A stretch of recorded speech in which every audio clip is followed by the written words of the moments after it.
Bismillahirrahmanirrahim. Assalamualaikum warahmatullahi wabarakatuh. Ya, hari ini Putri ingin berbagi informasi sharing ya terkait dengan anatomi muskuloskeletal. Anatomi muskuloskeletal. Oke, secara istilah kata, muskuloskeletal ini terdiri dari dua kata ya, ada kata muskulo dan ada kata skeletal. Muskulo artinya otot, skeletal artinya tulang. Jadi kalau belajar muskuloskeletal, kita belajar tentang otot dan tulang.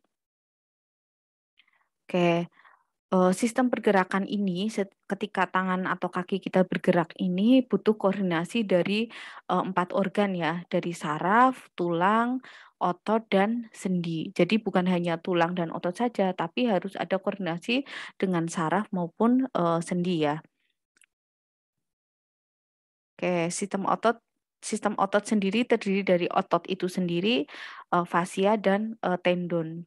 Jadi gini, otot itu menempelnya pada tulang ya, sehingga di sini ada fascia.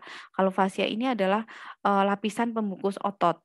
Sementara tendon ini adalah otot yang mengikatkan otot itu sendiri ke tulang. Jadi silakan dibayangkan misalnya lapisan putih ada lapisan tulang, atasnya adalah otot, misalnya warna coklat, ketika dia nempel bisa saja terlepas.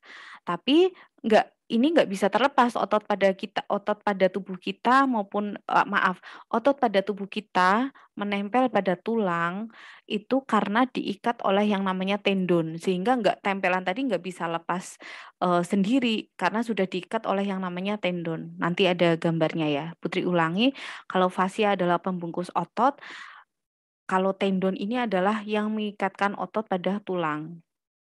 Ini tendon ya. Terus selanjutnya fascia adalah pembungkus pada otot. Oke, ini bagian-bagian dari tulang. Lapisan pembungkus tulang itu sendiri adalah periosteum. Seperti itu ya. Tendon yang Putri tadi bilang, dia yang mengikatkan otot pada tulang. Terus selanjutnya adalah fascia. Fascia itu adalah pembungkusnya otot. Oke, lanjut. Ya, otot ini jumlahnya adalah 40% dari berat badan.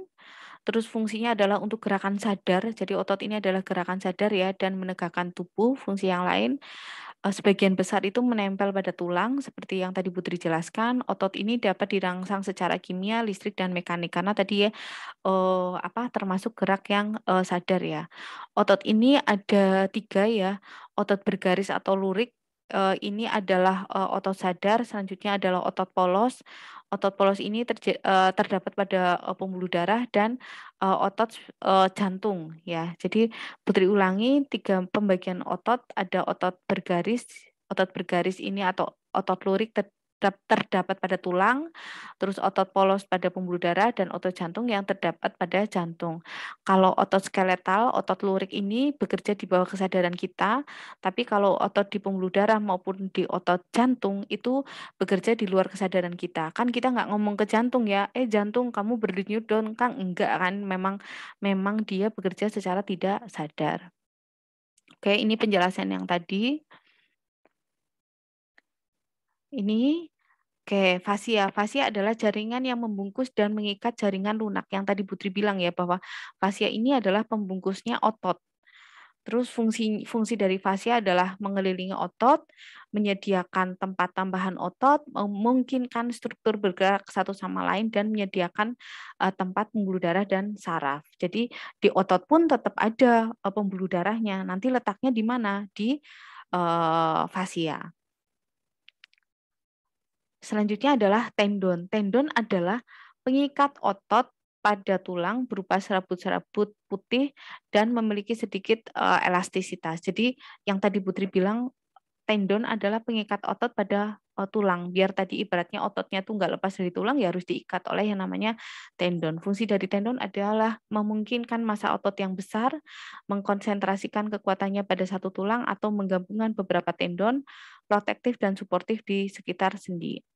Oke, ini tadi Putri bilang bahwa muskuloskeletal. Muskulo adalah otot, ini adalah nama-nama otot yang nanti akan jadi tugas kalian juga untuk menyebutkan, tapi direkam dalam bentuk video ya. Nanti penjelasan tugasnya nanti. Oke, harapannya kalian juga hafal nama-nama otot di tubuh kita ya, karena sekali lagi ketika belajar anatomi adalah belajar tentang bentuk tubuh kita, jadi harapannya adalah tahu namanya dan hafal namanya. Dan hafalnya bukan hanya saat mata kuliah anatomi, besok pun tetap ingat seperti itu. Oke, otot untuk mengunyah adalah masseter. Yang sering ya, Putri hanya menyebutkan yang sering aja, yang akan sering disebut. Otot masseter, terus selanjutnya adalah di sini ada otot trapezius. Ini yang sering buat nyuntik adalah otot deltoid. Terus ada tricep, bagian dalam adalah bicep. Otot dada adalah pectoralis major, otot perut adalah rectus abdominis. Terus selanjutnya ini nanti femur ya. Oke, ada penjelasan di belakangnya juga. Sekalian saja. Yang sering keluar juga adalah otot gluteus karena ini tempat kita untuk menginjeksi IM intramuskular pada pasien ya. Terus yang sering keluar juga adalah area belakang apa sih lutut ya, namanya adalah sartorius. Putri ulangi ya. Otot mengunyah masseter, deltoid, tricep, bicep, pectoralis major. Oh ya maaf di sini ada trapezius, ada rectus abdominis, terus ada femoral, terus selanjutnya ada gluteus dan sartorius. Oke, Putri lewati untuk otot mengunyah. Sama ya, tadi intinya ada bicep, tricep. Oke, ini adalah gluteus. Oke, selanjutnya adalah tadi sudah ke sistem muskulo atau otot. Selanjutnya adalah kita ke sistem rangka atau tulang. Fungsi tulang adalah yang pertama adalah untuk penyangga tubuh. Tempat melekatnya ligamen-ligamen, otot, dan jaringan lunak dan organ. Yang tadi Putri bilang kan memang otot juga nempelnya di tulang ya. Jadi yang namanya tulang fungsinya adalah untuk penyangga tubuh. Jadi bayangkan dong kalau misalnya kita gemuk. Kasihan tulangnya ya, karena dia menyangga terus-terusan tubuh kita yang gemuk. Dan ketika itu sudah lama, nanti lama-lama tulangnya bermasalah memang ya. Awalnya dari sendi, sendinya mengalami radang. Nah, sendi kan ibaratnya bagian ujung apa sih? Tempat pertemuan dua tulang yang agar bisa dia bergerak ya. Jadi memang kalau sudah gemuk, besok resikonya adalah radang pada sendi. Fungsi tulang yang selanjutnya adalah untuk menyimpan mineral dan lipid ya atau yellow marrow, nanti di gambar ada tempat pembentukan sel darah merah. Jadi bayangkan kalau misalnya adalah ada pasien kanker tulang, ya otomatis dia akan kekurangan sel darah merah karena tempat untuk produksinya rusak gitu ya. Terus fungsi tulangnya adalah sebagai pelindung karena tadi yang melindungi organ-organ yang lunak, sebagai penggerak tadi kita tahu bahwa otot rangka ini adalah otot yang sadar ya. Terus faktor yang mempengaruhi pertumbuhan tulang ya. Jadi seseorang itu mau tinggi atau enggak tergantung keturunan, tergantung nutrisi, tergantung hormon ya, kaitannya dengan hormon yang dihasilkan oleh kelenjar paratiroid, terus faktor saraf, faktor mekanis, dan penyakit sebelumnya. Faktor mekanis itu kaitannya dengan olahraga, latihan fisik, seperti itu. Oke, tulang dibagi menjadi dua ya. Yang pertama adalah aksial skeletal, yang kedua adalah apendikular skeletal. Nanti apendikular skeletal ada di slide selanjutnya. Putri ulangi, untuk sistem tulang ada dua, aksial itu yang di tengah, selanjutnya yang apendikular tambahan itu ibaratnya yang di samping dari tubuh kita ya, ya ada tangan, ada kaki. Nah, untuk aksial skeletal itu yang lurus ya. Jadi yang pertama adalah tulang tengkorak, terus tulang hyoid, terus tulang vertebra. Vertebra itu nanti dibagi lagi, ada tulang serviks, ada torakal, lumbal, sakral, dan koksigeal. Gitu ya. Terus ada tulang iga. Tulang iga ini juga dibagi, nanti ada iga sejati, iga tidak sejati, dan iga melayang, dan tulang sternum. Ini sternum. Oke, Putri ulangi, untuk yang aksial skeletal ada 5. Yang pertama adalah tulang tengkorak, tulang hyoid, terus selanjutnya adalah vertebra, iga, dan sternum. Gitu ya. Kita bahas satu-satu. Tulang tengkorak itu penamaannya kayak kalau kalian sudah belajar sistem saraf ya, di situ ada lobus otak, ada lobus frontalis, lobus temporal, lobus parietal, sama juga. Nanti tulang yang membungkus otak tadi ya sama ya, ada tulang frontalis. Terus di samping kanan kiri ada tulang temporalis, di belakang kepala ada parietal, di bagian bawah kepala ada oksipital. Ya, jadi harus hafal untuk nama tulang-tulang ini. Terus selanjutnya adalah tulang vertebra. Putri ulangi, vertebra ini tulang belakang ya. Ada vertebra cervicalis, terus selanjutnya ada vertebra thoracalis ya. Terus ada vertebra lumbalis, ada vertebra sakral, dan ada vertebra koksigeal yang jumlah totalnya adalah 26. Terus tulang iga nanti ada di belakang ya. Ada iga sejati, iga melayang, dan iga tidak sejati. Terus sternum ini juga nanti sternum akan sering keluar ya istilah ini. Terus ada yang namanya sifoid, sifoid ya. Sifoid ini yang akan ditekan ketika kita melakukan RCP atau resusitasi jantung paru, atau ketika ada orang pingsan ya, sininya aja yang ditekan. Pasti dia akan merasakan nyeri. Begitu ya. Ini adalah aksial skeletal, selanjutnya adalah, ini penjelasannya yang tadi Putri jelaskan ya, ada cervical, thoracal, koksigeal, lumbal, sakral, terus tulang iga sejati, tidak sejati, dan melayang. Oke, jadi intinya kalau aksial tuh yang di tengah gitu ya teman-teman. Kalau yang di pinggir nanti tangan sama kaki adalah yang apendikular. Oke, ini yang tadi Putri bilang terkait dengan tulang tengkorak ya. Ada frontal, ada parietal, ada oksipital, dan ada temporal. Terus ini tulang vertebra, ada cervical, thoracal, lumbal, sakral, dan koksigeal. Ini tulang iga, ada iga sejati, iga palsu, dan iga yang melayang. Terus yang tadi ini yang di tengah adalah sternum, terus yang di pucukan tadi sifoid ya, sifoid processidus. Sifoid saja nggak apa-apa. Terus selanjutnya adalah apendikular. Apendikular tadi ekstremitas atas adalah tangan, ekstremitas bawah adalah kaki.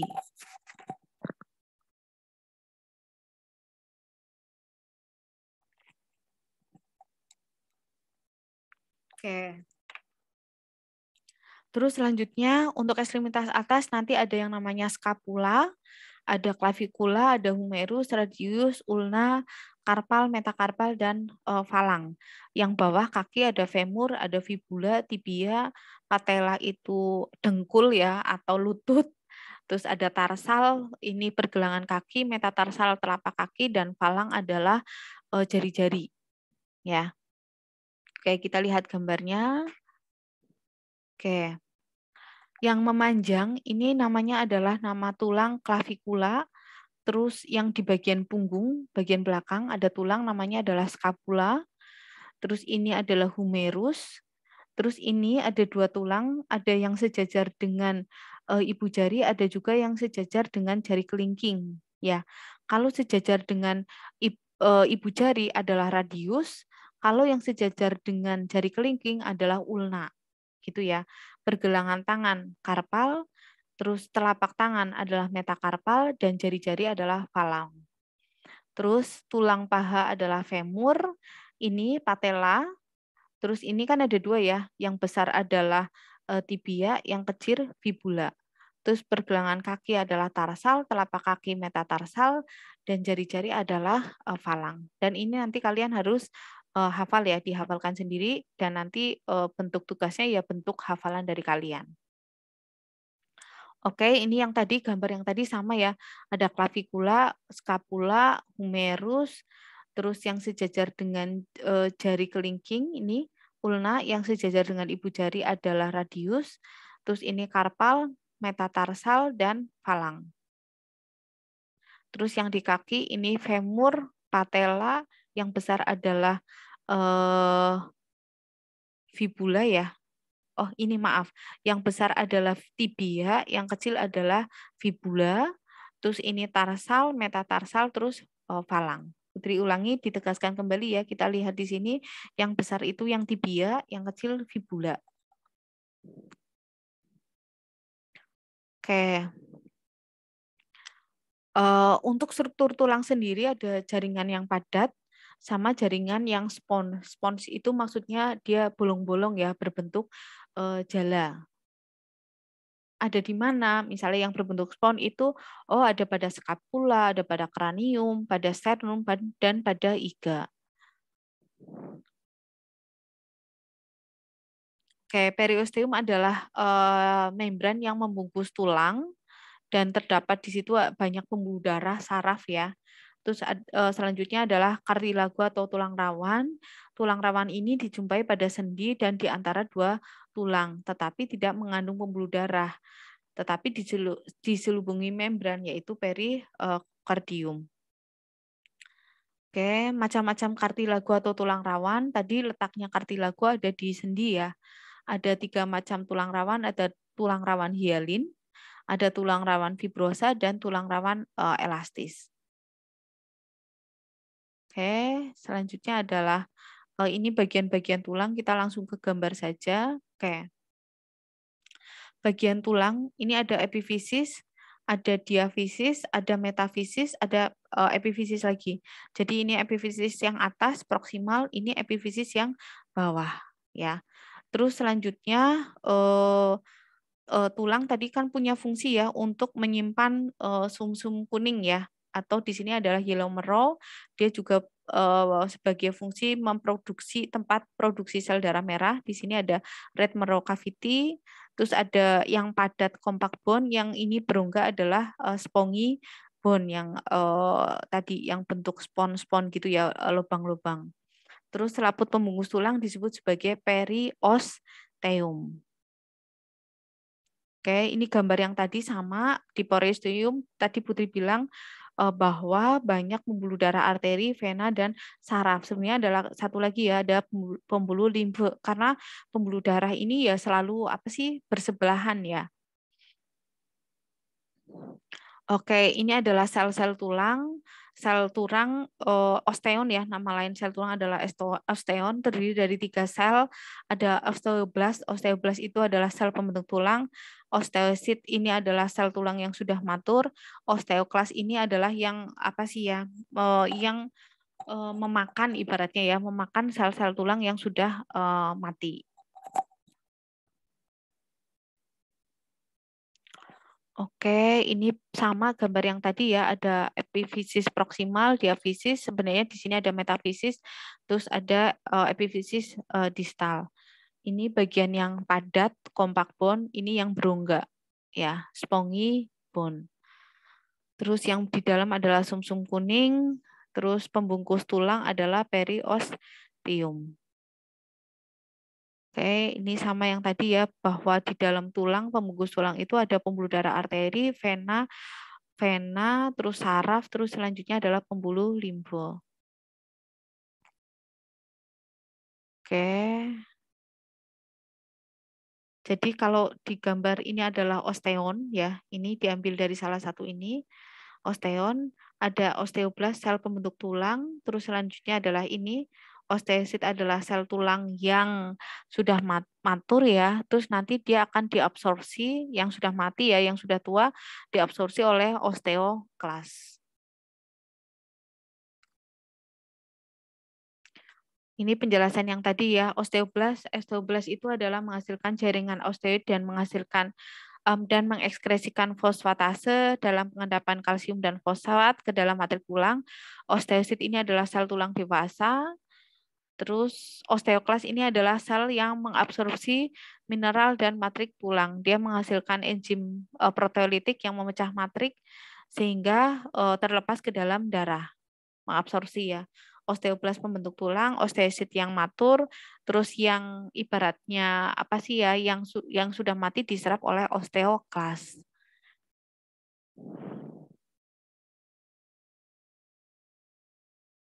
Oke, ini penjelasan yang sama kayak tadi ya.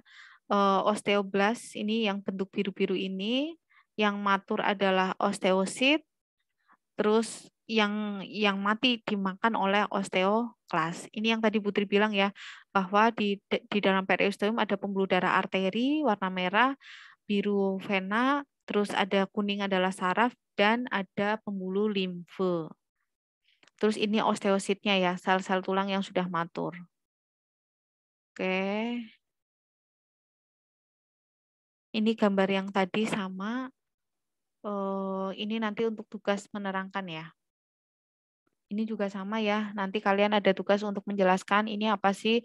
Oh, klavikula, yang belakang ada scapula, humerus seperti itu.